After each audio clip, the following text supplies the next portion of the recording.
અમદાવાદના વસ્ત્રાલમાં થયેલો ભયાનક વિસ્ફોટ માત્ર એક ફટાકડાની ફેક્ટરીમાં લાગેલી આગ નહીં, આ એક એવી દુર્ઘટના છે જેણે ક્ષણોમાં અનેક પરિવારોના સપનાઓને રાખમાં ફેરવી દીધા. એક જ વિસ્ફોટે 9 જિંદગીઓને કાયમ માટે મૌન કરી દીધી.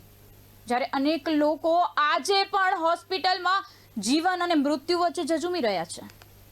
પરંતુ આ દુર્ઘટના બાદ સામે આવતા ખુલાસાઓ માત્ર એક અકસ્માત નથી, તેઓ સમગ્ર તંત્રની કાર્યપદ્ધતિ, જવાબદારી અને અમલીકરણની અસરકારકતા સામે ગંભીર સવાલો ઊભા કરી રહ્યા છે. જો ફેક્ટરી બંધ હતી તો અંદર ઉત્પાદન કેવી રીતે ચાલી રહ્યું હતું? જો લાયસન્સની સમય મર્યાદા પૂર્ણ થઈ ગઈ હતી તો કામગીરી કયા આધારે થઈ રહી હતી? વર્ષો પહેલા પણ આ જ સ્થળે વિસ્ફોટ થયો હતો, તો પછી ફરીવાર આ પ્રકારની સ્થિતિ સર્જાય ત્યાં સુધી જવાબદાર તંત્ર શું કરી રહ્યું હતું? શું જોખમની જાણ હોવા છતાં સમયસર કાર્યવાહી ન થઈ, કે પછી નિયમોના અમલમાં ગંભીર બેદરકારી રહી? આખરે આ માત્ર એક અકસ્માત છે કે પછી બેદરકારી, નિયમોના ભંગ અને જવાબદારીના અભાવથી સર્જાયેલો વિનાશ? આ દુર્ઘટનાના દરેક પાસાની ઊંડાણપૂર્વક તપાસ કરતો અમારો આ વિશેષ અહેવાલ.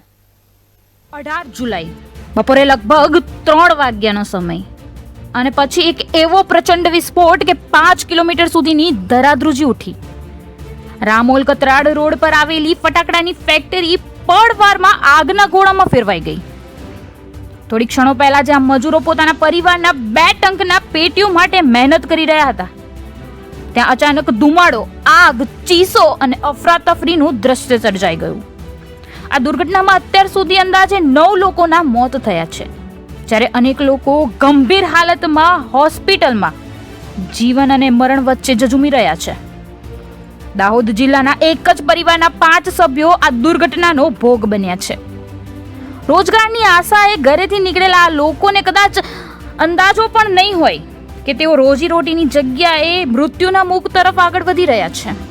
એ બાબતે સાહેબ કારખાનું સળગી ગયું એટલે એમના અસ્પષ્ટ થઈ ગયા બધા, અને એ રોજગારી માટે કામ કરવા ગયેલા હતા. 500 વર્ષથી ત્યાં કામ કરતા હતા, અને મોડી અમને ખબર મળી 4-5 વાગે, એટલે પછી અમે ત્યાં ગયા, એટલે પાછા ઘરે લઈ. કેટલા સભ્યો હતા આપણા ઘરના? 5, અને પેલા એક હાજો એને હાથે 6.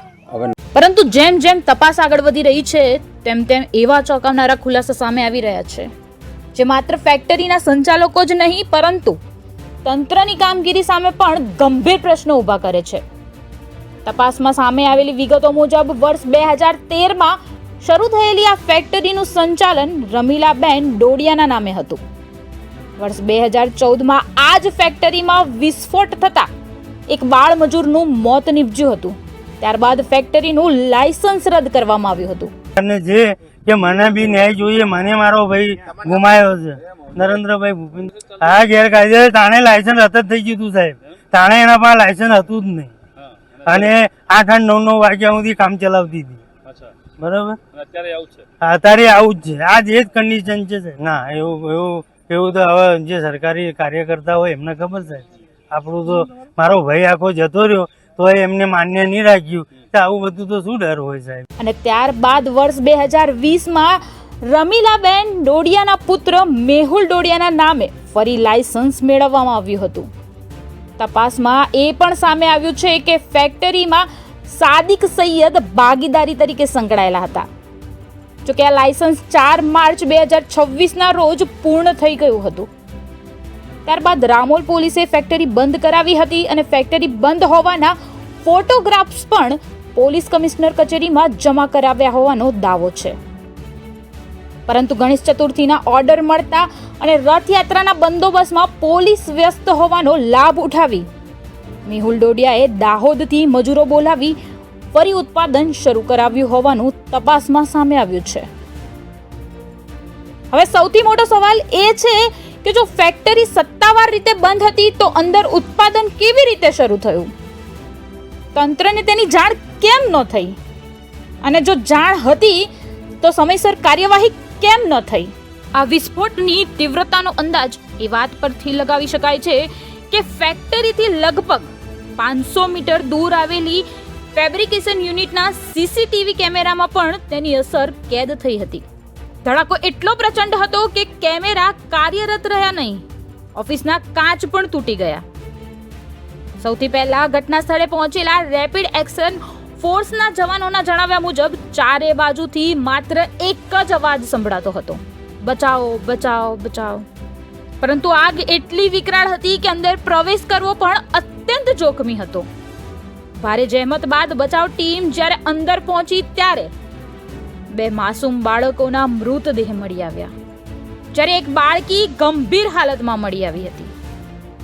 આ માત્ર દુર્ઘટનાના દ્રશ્યો નહોતા, આ માનવ સંવેદનાઓને ઝંઝોળીને મૂકી દે તેવા દ્રશ્યો હતા. ઘટના બાદ પોલીસે ફેક્ટરી સંચાલક મેહુલ ડોડિયાની ધરપકડ કરી છે અને સમગ્ર મામલે વિવિધ પાસાઓથી તપાસ શરૂ કરવામાં આવી છે. જ્યારે પ્રધાનમંત્રી નરેન્દ્ર મોદી, મુખ્યમંત્રી ભૂપેન્દ્ર પટેલ તેમજ રાજ્ય સરકાર દ્વારા મૃતકોના પરિવારજનો અને ઘાયલો માટે આર્થિક સહાયની જાહેરાત કરવામાં આવી છે. બીજી તરફ આ દુર્ઘટના બાદ ગ્યાસપુર, વાંચગામ અને નારોલ વિસ્તારમાં ગેરકાયદેસર રીતે સંચાલિત ફટાકડાની ફેક્ટરીઓ સામે કાર્યવાહી હાથ ધરવામાં આવી અને અનેક એકમોને સીલ કરવામાં આવ્યા. પરંતુ ફરી અહીં સૌથી મહત્વનો પ્રશ્ન ઊભો થાય છે, શું આવી કાર્યવાહી દુર્ઘટના પહેલા શક્ય નહોતી? જો નિયમોનું સમયસર પાલન સુનિશ્ચિત કરવામાં આવ્યું હોત તો શું આજે 9 પરિવારો શોકમાં ડૂબ્યા હોત? શું વ્યવસ્થાને સક્રિય થવા માટે દર વખતે આવી દુર્ઘટનાની રાહ જોવી જ પડે છે? જે દુર્ઘટના બની છે એ અનુસંધાને ઇન્જર્ડ લોકોને અહીંયા એલજી હોસ્પિટલ મણિનગર ખાતે લાવવામાં આવ્યા છે. એમાંથી 4 લોકોનું મૃત્યુ થયાનું કન્ફર્મ થયું છે અને બીજા જે 4 છે એ લોકોની અત્યારે ટ્રીટમેન્ટ ચાલુ છે. ટ્રીટમેન્ટ માટે ડૉક્ટર તમામ લોકો મદદ ખૂબ જ મહેનત કરી રહ્યા છે. પર્સનલી પણ બધું જોઈને જોયું છે. થોડીક ઇન્જરી બહુ સિરિયસ છે એટલે એમની વધારે સારી રીતના લોકો ટ્રીટમેન્ટ કરવાની કોશિશ કરી રહ્યા છે. જે ઇન્જર્ડ છે એમની એજ હજી ખબર નથી પડી, પણ જે પણ એ જ્યારે નીકળી શકશે એ બધી માહિતી અમે આપીશું. એની સંપૂર્ણ તપાસ હમણાં ચાલી રહી છે. જેસીપી ઝોન 2 અમદાવાદ, હું આવતા પહેલાં જ એમની જોડે ચર્ચા બી થઈ છે અને જે આ ફેક્ટરી ઇલીગલ ચલાવતા હતા એ એના પરિવારજનોને બી, જે લોકો ત્યાં હતા હાજર, એ લોકોને બી પકડવામાં આવ્યા છે અને એની સંપૂર્ણ માહિતી આના પછી મારી રિવ્યુ બેઠક છે એમાં લઈને તમને ઓફિશિયલ માહિતી આપવામાં આવશે.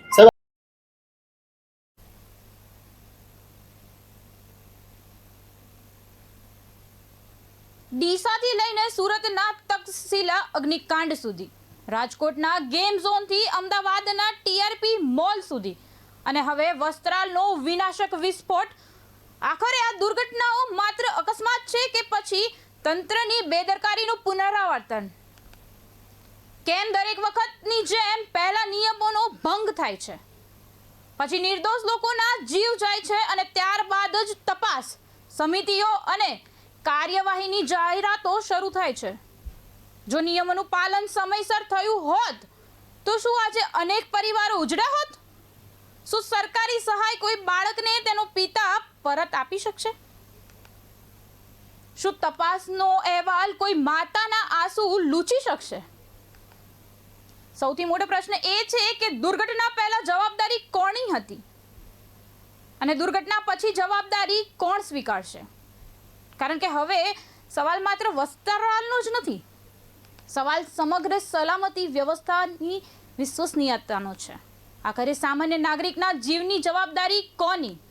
એસીમાં બેઠેલા અધિકારીઓ ગાઢ નિંદ્રામાંથી ક્યારે જાગશે?